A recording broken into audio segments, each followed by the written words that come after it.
Hi friends, मैं इसके channel से फिर से स्वागत करता हूं आपके ही अपने यूट्यूब चैनल ट्यूटोरियल क्लासेस में। हम लोग 10th क्लास के संस्कृत के 9th चैप्टर स्वामी दयानंद तक का व्याख्या और 8th चैप्टर कर्मवीर कथा तक का आंसर क्वेश्चन का वीडियो और पीडीएफ नोट्स आपको उपलब्ध कराया है।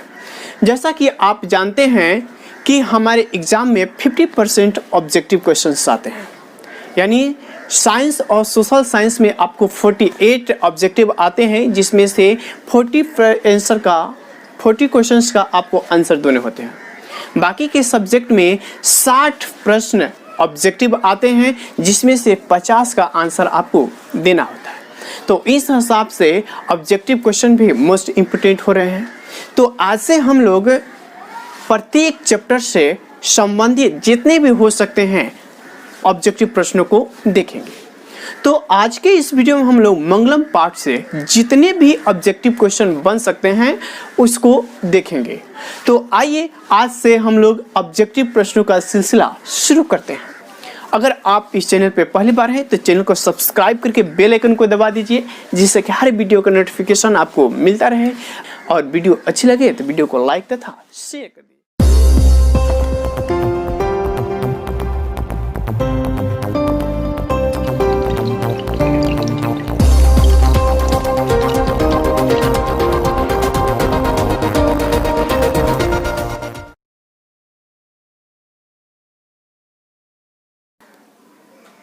इसकी व्याख्या और प्रश्न उत्तर का लिंक बारी बारी से आपको आई बटन में मिल जाएगा।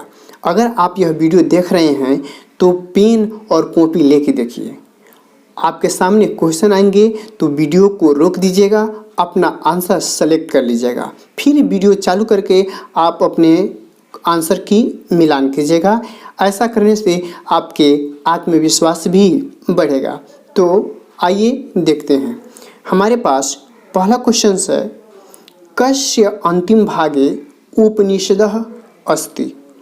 किसके अंतिम भाग से उपनिषद लिया गया है या है। तो इस एक क्वेश्चन के लिए आपको हम 3 क्वेश्चन के लिए तैयार करते हैं। वो कैसे, आइए हम आपको बुक की तरफ ले चलते हैं। हम लोग मंगलम पाठ के बुक के पेज पे आ गए हैं। अब कोई भी चैप्टर शुरू होता है बाबू, तो ऊपर छोटे छोटे अक्षरों में 2 या 3 वाक्य लिखा रहता है। तो जब इसकी व्याख्या बताया था हमने, तो बोला था कि यहाँ से भी प्रश्न बनते हैं। तो आइए हम आपको कुछ इंडिकेट करते हैं। जैसे आपको पूछा है कि किसके अंतिम भाग से उपनिषद है। तो देखिए यहाँ पे दिया है, उपनिषदः वैदिक वाङ्मयस्य अंतिम भागे दर्शन शास्त्रस्य सिद्धांतान प्रकटयन्ति। आपके पास आगे प्रश्न भी आएंगे कि दर्शन शास्त्र के सिद्धांत को कौन प्रकट करता है, तो भी इसका आंसर उपनिषद होगा। उपनिषद किसके अंतिम भाग से लिया गया है, तो इसका आंसर हो जाएगा वैदिक वाङ्मय। फिर आपसे पूछा जाएगा कि परम पुरुष की प्रधानता की महिमा का गुणगान कहाँ गाया जाता है, तो इसका भी आंसर उपनिषद ही होगा। तो उस उपनिषद में परम पुरुष की महिमा का गुणगान कहाँ गाया जाता है, तो भी आंसर उपनिषद हो गया। उपनिषद में किस पुरुष की महिमा का गुणगान किया जाता है, तो परम पुरुष की। तो ये 3-4 प्रश्न यहाँ से बन सकते हैं। तो आपका आंसर अब क्लियर हो गया होगा कि वैदिक वाङ्मय के अंतिम भाग से क्या लिया गया है, उपनिषद। तो अब बताइए इसका आंसर क्या होगा, लौकिक वाङ्मयस्य या वैदिक वाङ्मयस्य, साहित्यस्य या व्याकरणस्य। तो इसका सही आंसर होगा बाबू वैदिक वाङ्मयस्य।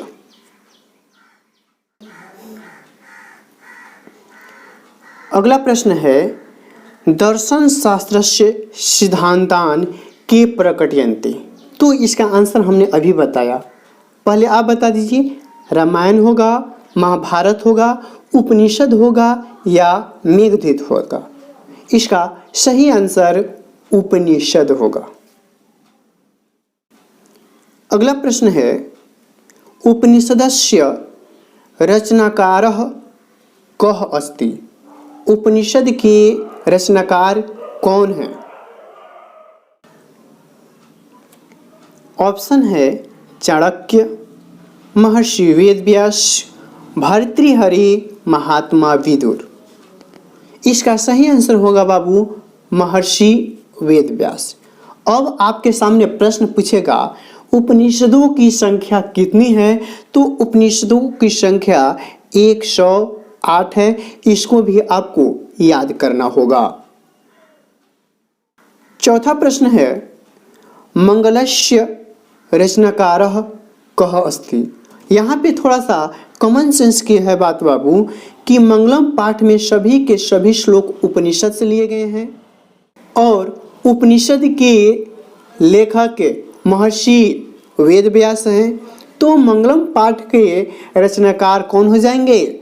महर्षि वेदव्यास। अगला प्रश्न है, परम पुरुषस्य महिमा प्रधानतया कुत्र गीयते? अभी इसकी भी चर्चा हुई है। परम पुरुष की महिमा की प्रधानता का गुणगान कहाँ गाया जाता है? उपनिषद में, मेघदूत में, रघुवंश, संस्कृत साहित्य। तो इसका सही आंसर हो जाएगा उपनिषदे। क्वेश्चन नंबर 6 है, मंगलम पाठे कति मंत्राः संकलितः सन्ति? इस साल फाइनल एग्जाम में यानी 19-20 के फाइनल एग्जाम में ये प्रश्न आया हुआ है। त्रयः, 3, 5, 5, 10, 10, विशन्ति 20। तो मंगलम पाठ में कितने मंत्र संकलित हैं? तो इसका आंसर हो जाएगा 5 यानी कि 5। अगला प्रश्न है, अड़ोह अणियान कः अस्ति? यानी छोटा से छोटा, सूक्ष्म से सूक्ष्म क्या है?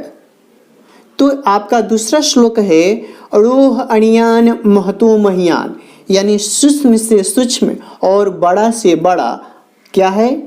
आत्मा। क्या है बाबू? आत्मा। तो इसका सही आंसर हो जाएगा आत्मा। अगला प्रश्न है, महतो महियान कः अस्ति? ऑप्शन है परमात्मा, आत्मा, नदी, पर्वत। तो इसका भी आंसर क्या हो जाएगा? आत्मा।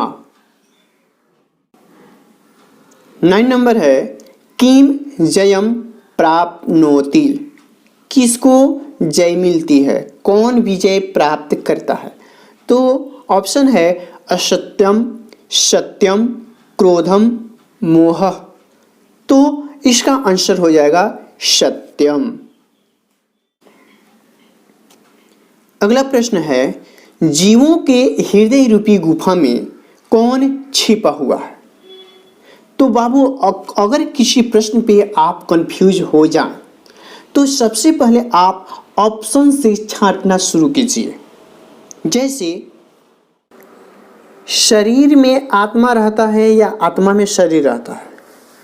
तो ऑप्शन दिया है शरीर, इस हिसाब से हमारा 2 नंबर क्या हो जाएगा? गलत। तो जीवों के हृदय रूपी गुफा में आनंद रहता है, ये भी बिल्कुल गलत। जीवों के हृदय रूपी गुफा में दुख रहता है, बिल्कुल गलत। तो इस सही आंसर हो गया हमारा क्या? आत्मा। अगला प्रश्न है, देवलोक में किसका खजाना है? ऑप्शन है असत्य का, सत्य का, क्रोध का, अहिंसा का।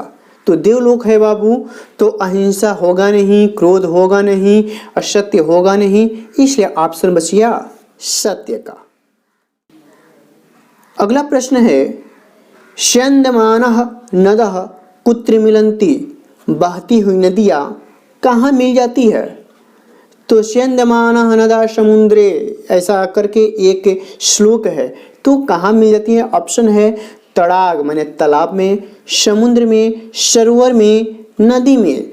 तो इसका सही आंसर हो जाएगा समुद्र में। अगला प्रश्न है, विजय किससे नहीं मिलता है? किससे नहीं मिलता है? ध्यान दीजिएगा, नहीं शब्द है, नहीं मिलता है। तो सत्य से, असत्य से, क्रोध से या क्षमा से। तो सत्य से विजय मिलता है और असत्य से नहीं मिलता है, इसलिए इसका सही आंसर हो जाएगा असत्य से। अगला प्रश्न है बाबू 14 नंबर, सत्यमेव जयते किस उपनिषद का मंत्र है?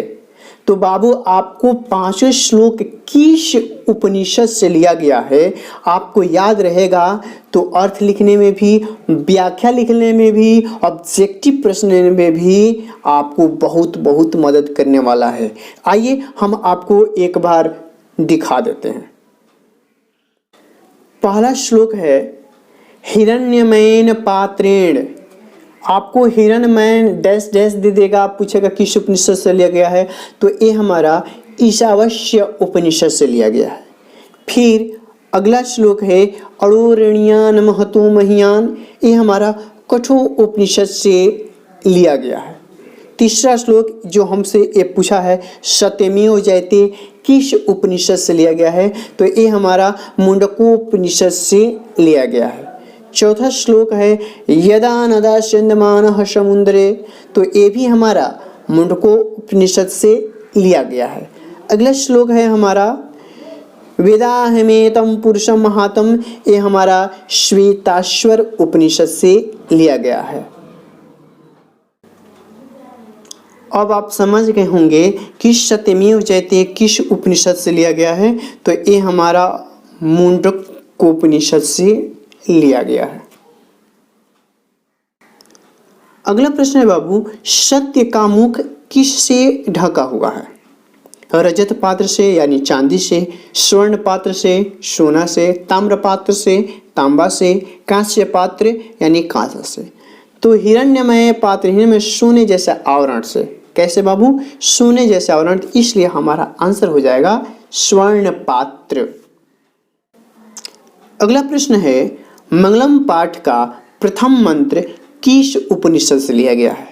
फिर इसी क्वेश्चन को दूसरी तरह से पूछेगा, हिरण्यमयेन पात्रेण, हिरण्यमयेन डैश डैश डैश डैश किस उपनिषद से लिया गया है?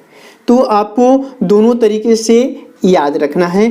ये हमारा ईशावास्य उपनिषद से लिया गया है, इसे इसका सही आंसर हो जाएगा ईशावास्य उपनिषद। अगला प्रश्न है बाबू, मंगलम पाठ में कैसे मंत्र संकलित हैं? गद्यात्मक, पदात्मक, गदात्मक और पदात्मक दोनों और तुकात्मक पद। तो मंगलम पाठ में आपके सभी मंत्र पदात्मक रूप से संकलित हैं, इसलिए इसका सही आंसर हो जाएगा पदात्मक। अगला प्रश्न बाबू हमारा रिपीटेड है, कोई बात नहीं है, फिर से आप चेक कर लीजिए मंगलम पाठ के रचनाकार कौन है। तो इसका सही आंसर हमने क्या बताया? महर्षि वेदव्यास। तो उपनिषदों की कुल संख्या कितनी है? 108। अगला प्रश्न है बाबू, उपनिषदे कस्य महिमा प्रधानतया गीयते? उपनिषद में किसकी महिमा की प्रधानता का गुणगान गाया जाता है? तो पाठ की शुरुआत में प्रश्न शुरुआत करने से पहले भी हमने 3 क्वेश्चन के बारे में तैयार किया था आपको। स्वविशस्य, परम पुरुषस्य, देव पुरुषस्य और परम पुरुषस्य। देखिए यहाँ पे पर पुरुष है और यहाँ पे परम पुरुष है, तो ऐसे मिलते जुलते वर्ड से आप सावधान रहिएगा। ये तीनों आंसर हमारा नहीं होगा, सही आंसर हमारा क्या हो जाएगा? परम पुरुषस्य। अगला प्रश्न है 20 नंबर, ये भी हमारा रिपीटेड क्वेश्चन है बाबू। देखिए 2018 के एनुअल एग्जाम में ये प्रश्न भी आया हुआ है। मंगलम पाठे कथि मंत्रः संकलितः सन्ति? चत्वारः यानी 4, सप्तम यानी 7, पंचम यानी 5, अष्टम यानी 8। तो मंगलम पाठ में कितने मंत्र संकलित है? इसका सही आंसर हो जाएगा 5 यानी कि 5। अगला प्रश्न है बाबू 21, ये भी हमारा रिपीटेड क्वेश्चन है, जैसा कि हमने बताया। देखिए ये भी हमारा रनिंग क्वेश्चन है, 2020 के एनुअल एग्जाम में यह प्रश्न आया हुआ है। सत्यमेव जयते किस उपनिषद का मूल मंत्र है? तो सत्यमेव जयते हमारा किस उपनिषद का है बताइए पहले। तो इसका सही आंसर हो जाएगा मुंडकोपनिषद से लिया गया है। अगला प्रश्न है बाबू, जैसे हमने आपको अभी हिरण्मय पात्रेण डैश डैश करके पूछा गया था कि यह मंत्र किस उपनिषद से लिया गया है। हिरण्मय पात्रेण किस मंत्र से लिया गया है? ईशावास्य उपनिषद, मुंडकोपनिषद, कठोपनिषद, श्वेताश्वरोपनिषद। तो इसका सही आंसर हो जाएगा ईशावास्य उपनिषद। अगला प्रश्न है बाबू, मंगलम पाठ में कुल कितने मंत्र संकलित हैं? इसका सही आंसर हो जाएगा कितना? 3, 4, 6, 5। सही आंसर हो जाएगा ए यानी 5। अगला प्रश्न है जंतु गुहायाम कह निहितः। जंतुओं के हृदय रूपी गुफा में कौन निवास करता है? तो आपको सही आंसर मालूम है क्या? आत्मा। तो इस प्रश्न से हम बहुत कुछ सीखेंगे। सबसे पहले ऑप्शन को छांटना शुरू कीजिए। राक्षस का चर्चा तो इसमें हुआ ही नहीं है, तो ऑप्शन डी खत्म। देव की भी चर्चा नहीं हुई है, इसलिए सी नंबर भी क्या हो गया? गलत हो गया। अब बात आती है तत्त्वम और शरीरम। तो शरीर में आत्मा का ही निवास होता है, ना कि आत्मा में शरीर का, इसलिए ये हमारा बी नंबर भी क्या हो गया? गलत हो गया। इसलिए बचा क्या हमारा? तत्त्वम। लेकिन इस पे हम कंफ्यूज हैं, बाकी तीनों पे तो हम तो सर्टेन हो गए कि तीनों होगा नहीं, आत्मा दिया नहीं है, इसलिए हम इसी को टिक करेंगे। इससे सही आंसर हो गया क्या हमारा? तत्त्वम। अगला प्रश्न है बाबू, सत्य का मुंह किस पात्र से ढका हुआ है? ये भी हमारा रिपीटेड क्वेश्चन है। हिरण्मय पात्र, रजत पात्र, मृण्मय पात्र, ताम्रमय पात्र। तो इसका सही आंसर हो जाएगा हिरण्मय पात्र। अगला प्रश्न है नदियां नाम और रूप को छोड़कर किसमें मिल जाती हैं? ऑप्शन है समुद्र में, तालाब में, मानसरोवर में, झील में। तो इसका सही आंसर हो जाएगा समुद्र में।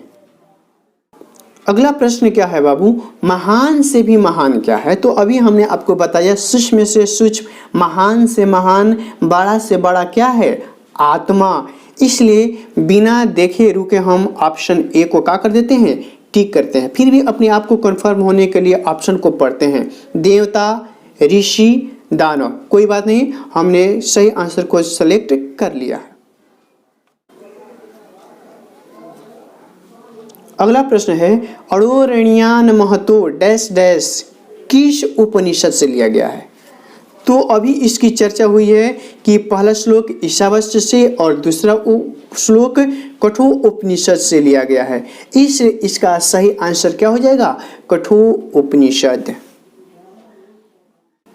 देखिए अगला प्रश्न है मंगलम पाठ कहाँ से संकलित है? वेद से? गलत। पुराण से? गलत। उपनिषद को रहने देते हैं, आगे पढ़ते हैं वेदांग से यानी वेदों के अंग से, बिल्कुल गलत। इसलिए हमारा सही आंसर क्या हो जाएगा? उपनिषद से। अगला प्रश्न है ब्राह्मणः मुखम केन आच्छादितमस्ति? ऑप्शन है पात्रेण, सरोवरे, समुद्रे, तड़ागे। तो इसका सही आंसर हो जाएगा पात्रेण। अगला प्रश्न है खाली जगह नान्यतम, यानी कि आपको श्लोक का एक अंश का दिया हुआ है, बाकी खाली जगहों में आपको भरना है। याद कीजिए बाबू, हमारा तीसरा श्लोक था सत्यमेव जयते नान्यतम। सत्यमेव जयते नान्यतम, तो यानी कि सत्यमेव से शुरू होगा। तो इसका सही आंसर क्या हो जाएगा? सी, सत्यमेव जयते।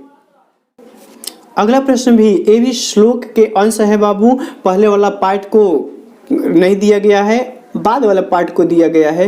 तो बाद वाले पार्ट को आपको देख करके पहले वाले पार्ट को लिखना है। खाली जगह सतस्य शापी हितम मुखम, तो हिरण्यमयेन पात्रेण सतस्य शापी हितम। इसलिए इसका सही आंसर क्या हो जाएगा? ए, हिरण्यमयेन पात्रेण। अगला प्रश्न है बाबू तमेव डैश मृत्युमेति ये हमारा 5वें श्लोक का है, वेदा हमेतम पुरुषम महानतम का लास्ट वाला लाइन है, तमेव विदित्वा मृत्युमेति, यानी तुम्हें जानकर भी मृत्यु से मुक्ति मिलती है, तुम्हें विदित्वा, इसलिए इसका सही ऑप्शन हो जाएगा विदित्वा। चौथा प्रश्न है, यथा खाली जगह स्यन्दमानः समुद्रे, यथा क्या मने जिस प्रकार, विहाय समुद्रे नदः नदः, तो देखिए यथा नदः, तो इसकी नदा मतलब एक नदी, नदः मतलब बहुत सारी नदियाँ, तो इसके लिए सही आंसर हमारा क्या हो जाएगा, सी हो जाएगा। अगला प्रश्न है, खाली जगह सतस्य शापी तम मुख, ये भी हमारा रिपीटेड क्वेश्चन है, तो इसका सही आंसर क्या हो जाएगा, ऑप्शन हिरण्मयेन पात्रेण, पात्रेण हिरण्य हिरण्मयेन, तो इसका सही आंसर हो जाएगा ए। अगला क्वेश्चन है, किम जयम न प्राप्नोति, यानी किसे जय नहीं मिलती है, किसकी विजय नहीं होती है, किसे मतलब विजय की प्राप्ति नहीं होती है, सत्य की, सत्य से तो विजय की प्राप्ति होती है, इसे नहीं होगा, न मतलब नहीं होती है, सत्य से या असत्य से या धर्म से या सत्य असत्य दोनों से, तो हमारा सही आंसर क्या हो जाएगा, बी। तो आप हमें कमेंट करके बताइए कि इस 36 क्वेश्चंस में आपने कितना ऑब्टेन किया है। फिर मिलते हैं हम लोग दूसरे पार्ट पाटलिपुत्र वैभव के ऑब्जेक्टिव प्रश्नों के साथ, तब तक के लिए धन्यवाद।